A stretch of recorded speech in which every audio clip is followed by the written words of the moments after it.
கொஞ்சம் கேளுங்க. இன்றைக்கி நான் சொல்ல வேண்டியது என்னென்னா கவனம். இந்த கவனம் என்பது வாழ்க்கையிலே எப்பொழுதுமே முக்கியமான ஒன்று. ஏன்னா கவனக்குறைவினால் எவ்வளவோ விபத்துகள் நடந்திருக்கு. சில நகைச்சுவாக இருக்கும். ஏன்னா அது இருந்தாலும் அது கவனம் என்பது மிக முக்கியம் வாழ்க்கையில். சொல்லப்போனால் இப்போ தாம்பரம் மார்க்கெட்டில் ஒரு மட்டும் என்னென்னா 6 முருங்கைக்காய் 10 ரூபான்னு ஒரு பையன் விற்கிறான். என் காதில் நான் சரியாக கவனிக்கலை. நான் 4 முருங்கைக்காய் நினச்சிட்டு தம்பி 5 தரக்கூடாதுன்னு. ஏன்னா நான் 6 தரேன்னு என்ன 5 தரக்கூடாதுன்னு. அப்போ என்ன தம்பி இப்போ 7 தருவேன் என்ன நீங்கள் அப்படின்னா இது காரணம் என்ன? கவனக்குறைவு. நம்ம சரியாக கேட்காதனால அது உடனே பதில் சொல்லக்கூடாது. அவங்க என்ன கேட்குறாங்கிறத நல்ல காதில் வாங்கிக்கிட்டு பதில் சொல்லணும். ஆசிரியர் கூட இப்படி தான். நான் 10ஆம் கிளாஸ் படிக்கும்போது என்னுடைய மனக்கழுதி எங்கேயோ மேய போயிட்டு அவர் உலக வரைபடத்தை முதலாக எங்கள் போர்டில் மாட்டி வாழ்க்கையில் முதல்ல பார்க்குறப்போ அது 10th அவர் அதில் அவருக்கு அவர் பாடம் சொல்லி ஒவ்வொரு மேப்பாக சொல்லிட்டு நான் கவனிக்கல சரியா. அந்த கதை நான் எனக்கு மனக்கழுத மேலே போயிடுச்சேன். அவர் அதை கவனிச்சுட்டு இவன் என்ன பண்ணுறான் அவருக்கு சரியாக தெரியும், ஆசிரியர்களுக்கு தெரியும்ல எவன் அப்படின்னு. நான் அப்படி கவனிக்காத ஆள் அன்னைக்கு என்னமோ என்னுடைய மனக்கழுத மேலே போயிடுச்சு. உடனே அவர் அது காணலில் இருக்கல எழுந்துச்சு வந்தார். நான் எழுந்திரிச்சேன் போய் செங்கடலை காமியில். செங்கடலா நான் கவனிச்சா தான் எனக்கு தெரியும். ஆஹா இன்னைக்கு மாட்டினேன். அவர் எப்படின்னா சரியாக சொல்லலைன்னா அடி தான், அப்புறம் தான் பேச்சு. என்ன பண்ணன்னு தெரியல. எனக்கும் இப்போ ஃப்ரெண்டாக எல்லாம் சிரிக்கணும் கேட்டே நீ மாட்டுறாடு. நான் போய் கையை சும்மா வச்சேன். அது பார்த்தா செங்கல். ஆஹா தம்பி உண்மையிலே நான் ஒன்றும் தப்பாக நினச்சிட்டேன்டா. நீ பரவாயில்லடா, நீ ஏதோ சிந்தனை இருக்குன்னு நினச்சேன், ஆனால் நீ கவனம் இங்கே தான் இருந்திருக்கு. Very good very good. ஆனால் மனசுக்குள்ளே நினச்சிட்டேன் அப்பப்பா ஏதோ லக்கு நம்ம தப்பிச்சோம். இது கவனக்குறைவு தான். இதுபோல் சில இடங்களில் பார்த்திங்கன்னா இந்த செல் வந்ததுக்கப்புறம் பார்த்திங்கன்னா ரொம்ப மோசங்க. ரோட்டில் போகும்போது பேசிக்கிட்டே போகிறாங்க. அங்கே எய்த்தால் வர்றவங்க மேலே மோதுறது. இது பரவாயில்ல. தாம்பரம் அந்த சப்வேல அப்படி தான் ஒரு பொண்ணு பாவம். அது செல்ஃபோன் பேசிட்டே வந்ததா இதை பார்த்துட்டு ஒரு ஒருத்தன் அதை நாய் தான் சொல்லணும். அவன் என்ன பண்ணான் தெரியாத மாதிரி நேராக போய் மோதிட்டான். மோதனோன்னா அந்த புள்ள விடலை. அவனை வச்சு வாங்கிட்டு அடினா சரியான அடி.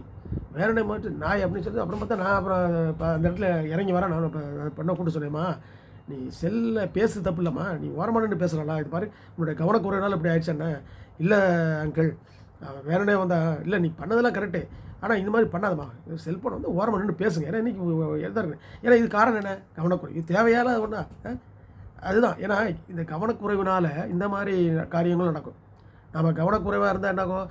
அதான் தூங்காத தம்பி தூங்காத பாட்டு, ஒரு கடைதலில் தூங்கியவன் முதல் இழந்தவன், அது மாதிரி. இது காரணம் என்ன? கவனக்குறைவு தான். கவனமாக இருக்கும்போதே ஆளை தூக்கிடுவோம். இப்போ அந்த மாதிரி காலத்தில் வாழ்ந்துக்கிட்டு இருக்கோம். ஆனால் ரொம்ப கவனமாக இருக்கணும். இதுபோல் நிறைய சம்பவங்கள் சொல்லலாம். சில இடங்களில் விளம்பரத்துக்கு போட்டிருப்பாங்க, அதாவது இது விபத்துக்குள்ளான பகுதின்னு ஒரு எச்சரிக்கை. அப்போ அந்த இடத்துல நம்ம ரொம்ப எச்சரிக்கையாக போகணும், கவனமாக போகணும். சில இடங்களில் பார்த்திங்கன்னா வெளியில் நம்ம வெளியூருக்கு போயிருப்போம். அப்போ நம்ம ஏற்கனவே அது பொழுது இந்த டாய்லெட், அது ரெஸ்ட் ரூம் சொல்லுவாங்க, கழிப்பறை. அப்போ அது என்ன கழிப்பறை, ஆண்கள் கழிப்பறையா பெண்களுக்கு நமக்கு தெரியாத போது என்ன பண்ணணும்னா கவனமாக யாராவது கேட்கணும். ஐயா இது எனக்கு தெரியலையா எனக்கு சொல்லணும். அவங்க சொல்லலாம். இல்லை தவறாக போயிட்டு அது ஆண் கழிப்பறையில் பெண் போனாலும் பெண் கழிப்பறையில் இது பிரச்சனை தானே. காரணம் கவனம். எதுலேயுமே ஒரு கவனத்தை நீங்கள் வச்சு வாழ்க்கையில் இருந்தீங்கன்னா கண்டிப்பாக உங்களுக்கு கவலைகள் வராது. இதுதான் உண்மை. அதாவது பரீட்சையில் கூட கேள்வியை நல்லா படிச்சுக்கணும். கவனமாக படிச்சுட்டு அதுக்குண்டான விடை எழுதினா தான் நீங்கள் அங்கே பாஸ் பண்ண முடியும். ஏதோ மேலோட்டமாக படிச்சுட்டு ஏதோ சிந்தனையில் இருந்துட்டு எழுதுனா தவறாக போயிடல. கவனம் தான். கவனமாக படியுங்க. கவனமாக எதையுமே அதை பிடியுங்கள் மகளா. அதாவது இது உடஞ்சி விட முருங்கை மரம்னா முருங்கை மரத்துக்கு யாரை பிடிப்பாங்களா? அது கவனம் வேணும். இது முருங்கை மரம்டா கண்டிப்பாக உடையணும்னு தெரிஞ்சால் நீ அதை பிடிக்கக்கூடாது. எனவே எதுனாலும் சரி, அப்படியே இருந்தாலும் ஆழ விழுதாக இருந்தால் கூட அது பழுதாக இருந்தால் நீங்கள் அதை பார்த்து கவனமாக பார்த்து தான் பிடிக்கணும். ஏன்னா இது விழாதுன்னு நினச்சி நீங்கள் கவனக்குறைவாக இருந்தீங்கன்னா அது விழும். எனவே ஆராய்ந்து எதையுமே நீங்கள் செயல்பட்டு வந்தால் உங்கள் கவனம் மிக மிக முக்கியமாக 100% கவனித்தால் தான். இப்போ பாருங்களேன், யாரை தலைவராக இருக்கணும் கூட கவனம் வேணும். இவங்க கவனிக்கணும். ஏன்னா என்னென்ன பேசுகிறாங்க, யார் என்னென்ன செய்கிறாங்கிறது நீங்கள் கவனிச்சுட்டு இருக்கணும். ஏன்னா இவங்களால தான் முடியும், இவங்களால் முடியாது, சும்மா இதெல்லாம் பேச்சு. இதை நீங்கள் கவனிச்சிங்கன்னா உங்களுக்கு கண்டிப்பாக அதை யார் எப்படின்னு தெரிஞ்சிடும். கவனமேலாம் யார் வந்தானே என்ன போனீங்கன்னா அப்போ வாழ்க்கை அப்படி தான் இருக்கும். உங்கள் வாழ்க்கை கவனம்லாம் போனால் நம்ம என்ன நினச்சோமோ அது நடக்காது. ஏன்னா கவனம் என்பது வாழ்வின் ஒவ்வொரு இதுலேயும் இடத்துலையும் இருக்கணும்.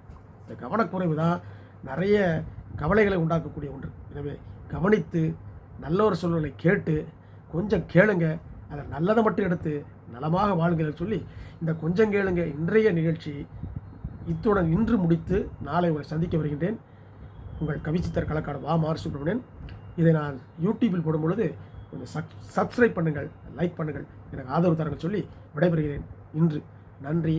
உங்கள் கவிச்சித்தர் கலக்காடு வா மாரி சுப்பிரமணியன்.